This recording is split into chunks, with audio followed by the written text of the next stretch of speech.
वाक़या इस तरह, उसने कहा कि मुझे, अपने गुलाम से कहा कि मुझे कत्ल करो, कत्ल करने के बाद मेरी लाश को छत पे फेंक दें, और फिर जब पुलिस आएगी तो उसको बताना है कि इस हमसाये ने मुझे कत्ल किया। इतना हसद, इस हमसाये ने मुझे कत्ल किया। गुलाम ने कत्ल किया उसको, कत्ल करके छत पर उसकी लाश फेंकी।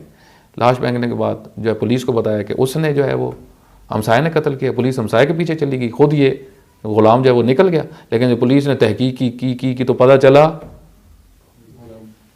कि वो गुलाम तक पहुंचे। गुलाम ने कहा मुझे तो मालिक ने कहा था। आप देखें, अपने आप को मार दिया हसद में। ये कितनी बड़ी एक, आप देखें, दर्दनाक निशानी। आज हम अपने मकतब का नुकसान कर रहे हैं हसद में।